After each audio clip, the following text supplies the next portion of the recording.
Αγαπητοί τηλεθεατές, γεια σας. Καλώς ήρθατε σε μια ακόμη εκπομπή με θέματα διατροφής, το Όλο Υγεία.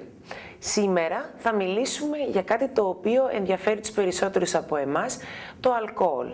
Τι ακριβώς γίνεται, πόσο πρέπει να πίνουμε, αν αποτελεί κίνδυνο ή έχει ωφέλη για την υγεία και τελικά αν υπάρχουν κάποιοι μύθοι και πώς καταπολεμούμε μια βραδιά όπου μπορεί να έχουμε πιει λίγο παραπάνω από ό,τι θα θέλαμε. Ας δούμε καταρχήν ποιες είναι οι οδηγίες για τη συνιστόμενη δόση την ημέρα. Ξέρουμε ότι το αλκοόλ έχει και ωφέλη, αλλά και μπορεί να έχει βλαβερές επιπτώσεις. Και επειδή οι άντρες με τις γυναίκες έχουν διαφορετικό σωματότυπο, γι' αυτό το λόγο οι οδηγίες για την πρόσληψη αλκοόλ στις γυναίκες είναι διαφορετικές από τις οδηγίες για την πρόσληψη αλκοόλ στους άντρες. Από ό,τι βλέπουμε και στην εικόνα, οι γυναίκες είναι καλό να μπορούν να λαμβάνουν από 1 έως 2 μικρομερίδες αλκοόλ την ημέρα, ενώ για τους άντρες αυτή η δόση είναι στις 2 έως 3. Ξέρουμε ότι το αλκοόλ, μία δόση αλκοόλ κάνει περίπου 1 ώρα να αποτοξινωθεί από το σηκώτη και να φύγει από τον οργανισμό και γι' αυτό το λόγο συστήνεται ναι μεν η κατανάλωση η καθημερινή, όμως θα πρέπει να προσέξουμε να μην γίνονται υπερβολές και αν γίνεται να υπάρχουν κάποιες μέρες μέσα στην εβδομάδα όπου δεν υπάρχει καθόλου κατανάλωση αλκοόλ. Πάμε τώρα στην επόμενη ερώτηση, όπου πολλοί θα αναρωτιέστε ποια ακριβώς είναι μία μερίδα αλκοόλ. Είπαμε πριν ότι η κάθε μερίδα αλκοόλ, ότι οι γυναίκες πρέπει να παίρνουν 1 με 2 μερίδες αλκοόλ την ημέρα και οι άντρες από 2 έως 3. Η 1 μερίδα αλκοόλ είναι, και αυτό πάει ανάλογα με το πόση περιεκτικότητα σε αλκοόλ έχει το κάθε ποτό, είναι περίπου ένα ποτήρι των 250 ml μπύρας, περίπου ένα ποτήρι κρασιού στα 125 ml και μία δόση όσο είναι περίπου ένα σφινάκι, δηλαδή γύρω στα 30 ml για ποτά τα οποία έχουν μεγαλύτερη περιεκτικότητα σε αλκοόλ, όπως είναι το ούζο, το τσίπουρο, το τζιν, η βότκα, το ουίσκι. Αυτές οι οδηγίες υπάρχουν έτσι ώστε να μπορούμε πάνω κάτω να λαμβάνουμε καθημερινά αυτά που μας είναι απαραίτητα, χωρίς να έχουμε όμως τις βλαβερές συνέπειες από την υπερκατανάλωση αλκοόλ. Γνωρίζουμε όλοι ότι το αλκοόλ μπορεί να κρύβει κάποιους κινδύνους. Είναι όμως μόνο επικίνδυνο το να καταναλώνει κανείς αλκοόλ? Σε αυτήν εδώ τη διαφάνεια έχουμε ένα σχήμα, είναι μια σχέση που επιστημονικά ονομάζεται σχέση σε σχήμα J. Δηλαδή, κάτω βλέπουμε ότι αυτή η καμπύλη, ενώ ξεκινάει από ψηλά, που σημαίνει ότι αν κάποιος δεν καταναλώνει καθόλου αλκοόλ, έχει υψηλότερο κίνδυνο να εμφανίσει κάποιο καρδιαγγειακό νόσημα, αυτός ο κίνδυνος μειώνεται όταν υπάρχει μια μέτρια κατανάλωση αλκοόλ και μετά ξανααυξάνεται όταν η κατανάλωση ξεπερνά τα όρια που συζητήσαμε πριν. Τα ωφέλη από την κατανάλωση αλκοόλ είναι πολλαπλά. Αυτά οφείλονται πρώτα απ' όλα. Ας ξεκινήσουμε πρώτα να βλέπουμε ποια είναι τα ωφέλη του αλκοόλ. Η όλη έρευνα γύρω από τα ωφέλη του αλκοόλ ξεκίνησε από τους Γάλλους, οι οποίοι έχουν μια διατροφή η οποία είναι πολύ πλούσια σε ζωικά λιπαρά, σαν τη γη, βούτυρο, κρέμα γάλακτος, όμως έχουν από τα χαμηλότερα ποσοστά καρδιοπαθειών, σίγουρα στην Ευρώπη και μέσα στον κόσμο.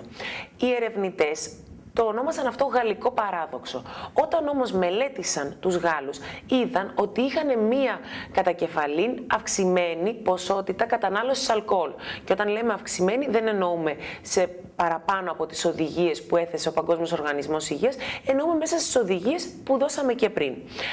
Έτσι λοιπόν ανακαλύφθηκε ότι το αλκοόλ, λόγω κάποιων αντιοξυδοτικών που μπορεί να έχει, και αυτό δεν έχει να κάνει μόνο με το κόκκινο κρασί, έχει να κάνει με το αλκοόλ σαν αλκοόλ μέσα στα ποτά, έχει κάποια ωφέλη. Τα ωφέλη αυτά είναι τα εξής. Ανεβάζει την καλή χολυστερίνη, μειώνει την φλεγμονή, βοηθάει ουσιαστικά στο να προλαμβάνονται η εμφάνιση χρονίων νοσημάτων όπως είναι ο ζαχαρότης διαβήτης και τα καρδιαγγειακά, όταν η κατανάλωση είναι μέσα στα όρια που είπαμε. Οι έρευνες δείχνουν ότι όταν η κατανάλωση είναι είτε καθόλου είτε πολύ μεγαλύτερη από τα όρια που δείξαμε, Υπάρχουν επιπλέον κίνδυνοι για το αλκοόλ, ειδικά όταν η κατανάλωση είναι μεγαλύτερη, οι οποίοι αφορούν στο ύπαρ, αφορούν στα καρδιαγγειακά και σε καρκίνους, σε ποσοστά θανάτου, αλλά και ατυχημάτων. Ας δούμε κάτι που ενδιαφέρει τους περισσότερους από εμάς. Δεν έχουμε μια ακριβή εικόνα και δεν ξέρουμε πόσες ακριβώς θερμίδες μπορούμε να πάρουμε από το αλκοόλ. Να πούμε καταρχήν ότι το κάθε 1 γραμμάριο αλκοόλ προσθέτει 7 θερμίδες στον οργανισμό. Γι' αυτό και πρέπει να είμαστε να γνωρίζουμε ακριβώς τι γίνεται, έτσι ώστε να μπορούμε συνειδητά και με γνώση να επιλέγουμε τι και πόσο θα πιούμε. Καταρχήν, να πούμε ότι ένα ποτήρι κρασί έχει γύρω στις 100 με 120 θερμίδες. Ένα ποτήρι μπύρα στα 250 ml έχει γύρω στις 75 και μία δόση ουίσκι, τσίπουρου, ούζου, τζιν, αλκοολούχων ποτών, αποσταγμάτων μάλιστα, τα οποία έχουν 40% περιεκτικότητα σε αλκοόλ, έχει γύρω στις 65 θερμίδες. Απλά, αυτό που έχει σημασία να ξέρουμε είναι ότι αυτές οι θερμίδες στον οργανισμό είτε χρησιμοποιούνται σαν θερμότητα είτε αποθηκεύονται σαν λίπος και ότι η κύρια αποθήκευση του λίπους από το αλκοόλ γίνεται στην περιοχή γύρω από την περιοχή των σπλάχνων. Αποθηκεύεται δηλαδή σαν σπλαχνικό λίπος. Ενδιαφέρον είναι να πούμε ότι σε πρόσφατες έρευνες που έχουν γίνει σε γύρω στις 20.000 γυναίκες ανακαλύφθηκε ότι οι γυναίκες οι οποίες είτε δεν έπιναν καθόλου αλκοόλ, είτε έπιναν πολύ μεγάλες ποσότητες, σταδιακά και με τα χρόνια αύξαναν το βάρος τους. Όμως μια μέτρια κατανάλωση αλκοόλ είχε σαν αποτέλεσμα οι γυναίκες αυτές μετά από το πέρας 12 ετών και μπαίνοντας στην εμεινόπαυση να μην έχει αυξηθεί το βάρος τους όσο ανέβηκε στις υπόλοιπες γυναίκες που συζητήσαμε πριν. Και κάτι ακόμα που θα θέλαμε να σημειώσουμε είναι ότι μπορεί το αλκοόλ να έχει κάποιες θερμίδες, προσοχή όμως διότι παράγει ενδορφίνες, κάποιες ορμόνες οι οποίες μας κάνουν να είμαστε πιο χαρούμενοι, πιο χαλαροί και μπορεί λόγω κάποιας υπογλυκαιμίας να μας κάνει και να πεινάσουμε περισσότερο αλλά και στη διάρκεια δηλαδή που πίνουμε το αλκοόλ, αλλά και αφού έχουμε τελειώσει. Γι' αυτό θα πρέπει να προσέξουμε στην πρόσληψη θερμίδων που έχει το ίδιο το αλκοόλ, αλλά και τα συνοδευτικά που μπορεί να έρχονται μαζί. Και πάμε σε μια τελευταία ερώτηση. Πώς μπορούμε, ενώ καταναλώνουμε αλκοόλ, να αποφύγουμε τις γνωστές παρενέργειες που μπορεί να έχουμε την άλλη μέρα. Αυτό που στα αγγλικά ονομάζεται hangover. Να πούμε καταρχήν ότι το hangover προκαλείται όταν το αλκοόλ έχει πολύ μεγάλη συγκέντρωση στο αίμα και περνάει μέσα από τον αιματοεγκεφαλικό φραγμό. Οπότε, θέλουμε καταρχήν, αν μπορούμε, να πίνουμε έτσι ώστε το σηκώτη μας να μπορεί να αποτοξινώνει τον οργανισμό και να μην αποθηκεύεται στο αίμα πάρα πολύ αλκοόλ, με αποτέλεσμα να μπορεί να περάσει μέσα στον εγκέφαλο και να προκαλήσει αυτό το αίσθημα του πονοκεφάλου, της ημικρανίας που μπορεί να έχουμε την άλλη μέρα. Ένας τρόπος για να το κάνουμε αυτό είναι ξέρουμε ότι το σηκώτη μπορεί να αποτοξινώσει τον οργανισμό από μία μονάδα αλκοόλ και είπαμε πριν ποιες είναι οι μονάδες αλκοόλ ανά ώρα. Οπότε είναι καλό να μην υπερβαίνουμε αυτό το όριο. Επίσης, είναι καλύτερη και πιο αργή η απορρόφηση του αλκοόλ όταν συνοδεύεται με κάποιο φαγητό και στα ωφέλη που συζητούσαμε πριν είναι μεγαλύτερα τα ωφέλη όταν καταναλώνουμε κόκκινο κρασί μαζί με φαγητό παρά όταν το καταναλώνουμε χωρίς να τρώμε κάτι. Επίσης, θέλοντας να μειώσουμε τη συγκέντρωση του αλκοόλ μέσα στον οργανισμό, είναι πολύ σημαντικό να αυξήσουμε τη συγκέντρωση των υγρών. Δηλαδή, πριν ξεκινήσουμε να πίνουμε, αλλά και κατά τη διάρκεια που πίνουμε τα αλκοολούχα ποτά, είναι καλό να κάνουμε κάποια διαλύματα για να πίνουμε υγρά. Όσο πιο πολύ νερό έχουμε, τόσο χαμηλότερη είναι η συγκέντρωση του αλκοόλ μέσα στο αίμα και έτσι δεν διαπερνά τον αιματοεγκεφαλικό φραγμό και δεν μας προκαλεί αυτό το αίσθημα την επόμενη μέρα.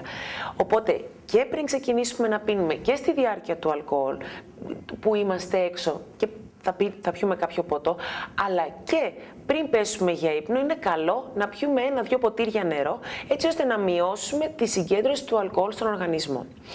Την άλλη μέρα είναι καλό να πάρουμε μια καλή πηγή βιταμίνης C. εσπεριδοειδή, όπως είναι το πορτοκάλι, το μανταρίνι, το grapefruit και το βύσσινο, είναι πολύ καλές πηγές εσπεριδοειδών και μειώνουν την οξύδωση που έχει προκαλέσει το αλκοόλ στα κύτταρά μας.